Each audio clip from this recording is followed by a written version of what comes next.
एक ऋषि था, उसको अपने भविष्य के जन्म का पता चला कि अगले जन्म में मैं उसको अपने ही देव दृष्टि खुल गए कि अगले जन्म में इसी नगर में एक व्यक्ति के घर जो सूअर है, सूरी है, उस सूरी के घर के पेट गर्भ से मेरा जन्म होगा और उस सूरी के माथे पर गांठ है अच्छी मोटी और उसके ही गर्भ से मेरी मृत्यु के बाद उसके गर्भ से जन्म होगा और मेरे सिर के ऊपर एक बहुत काला सा मोटा एक अलग से निशान होगा। तो उसने अपने बच्चों से कहा, बेटा मेरी मृत्यु होगी, मृत्यु के बाद मैं उस व्यक्ति के घर जो सूरी है ऐसी उसकी गांठ है और मैं उसके घर जन्म लूंगा। एक काम करिए तुम, उसने मोल लेकर उस बच्चे को मोल ले लेना और मुझे मार देना, उसको मार देना, मेरी मोक्ष हो जाएगा। वो सूअर का जो जीवन है मेरा खत्म हो जाएगा, बहुत बुरा होगा। तो वो कहने लगे, पिताजी जैसे आप कहोगे हम वैसा कर देंगे। उन्होंने बार बार कहा, बेटा देख के दे तुम लालच कर जाओ, यह मेरी अंतिम प्रार्थना अवश्य करना। वो बच्चे बोले, पिताजी आप निश्चिंत रहो, क्या आप हम इतना भी नहीं कर सकेंगे आपके लिए, उसके लिए 5-4 अन्य रुपये 2 रुपये का वो सूअर का बच्चा नहीं लेंगे, आप निश्चिंत हो जाओ। वो कुछ ऐसे हफ्ते 10 दिन पाछो बूढ़ा मर गया ऋषि जी और वो ताक में रहे उस सूरी के ब्याणे की।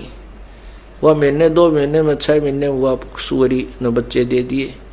वह जो गांठ थी शर्मन्यारी दिखे थी, उसके वही बच्चा हुआ जिसके सिर के ऊपर एक काला सा अच्छा निशान था। तो वो सूअर का बच्चा फिर अपने उन बहन भाइयों के अंदर मस्ती, उसका ऊपर का नीचे का लोट मारा, उनसे साथ खूब प्रेम से रह रहा है। अब वो बच्चे गए उस व्यक्ति से कहा, भाई ये बच्चा हमने मोल दे दे तू। उसने कर दिया, सौदा ले लिया। जब उन्होंने मोल ले लिया और उनने वो बच्चा उठान लग गए, वो भाग लिया, फिर पकड़ा भाग भूख है और वह कहे, पिताजी हम आपके अपने वचन को पूरा करने आए हैं। जब वो सूअर का बच्चे में चेतना दे दी काल ने, वो सूअर का बच्चा कहता है, भाई बेटो मुझे मत मारो, मेरे मारने से तुमने क्या मिलेगा, क्यों पाप के भागी होते हो। तो कहने लगे, पिताजी आपने तो कहा था भाई इसको मोल लेकर के मुझे मार देना।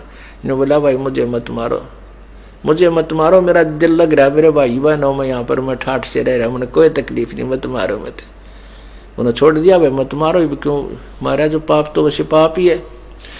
तो ये समस्या इस काल की है। जब एक सुअरी के बच्चे के जन्म में वहां उस अपने परिवार में इतना व्यस्त हो गया, इतना खुशी मना रहा है और स्वर्ग में जाए पास देवता कदे भी इस बात को हृदय से नहीं कहेंगे, ऊपर से कह भी दें भाई मानुष जन्म इनका हो गया, तो हम जो है ना वो भक्ति या नहीं करें, मोक्षशाली करेंगे, तत्वदर्शी संत ढूंढेंगे, या अंधे फिर अंडी पाक जाए, अपनी अपनी डफली अपने अपने राह। क्यों काल की बहुत भयंकर मार है। तो ये वहां पर हृदय में कसक के भगवान ये तो गलत स्थान पर आगे तड़फेगा, वो एकाध ही होता है। कहते हैं उसकी वो जो मेरी प्यारी आत्मा ऐसे वहां तड़फ करेगा, उसके पास पहुंच जाऊंगा, उसको शरीर को ऑफ कर दूंगा वहीं से, देव वाले शरीर को, और उसको ले आऊंगा वहां से, फिर मनुष्य शरीर दे दूंगा। अब देखो वो परमात्मा तो हमारे लिए इतने खाड़े भरन लाग रहा और हम कति बालक की तरह उसकी तरफ परवाह नहीं कर रहे। तो पुण्यात्माओं ये बातें कहन सुन की नहीं, ये कर पाड़न की हैं।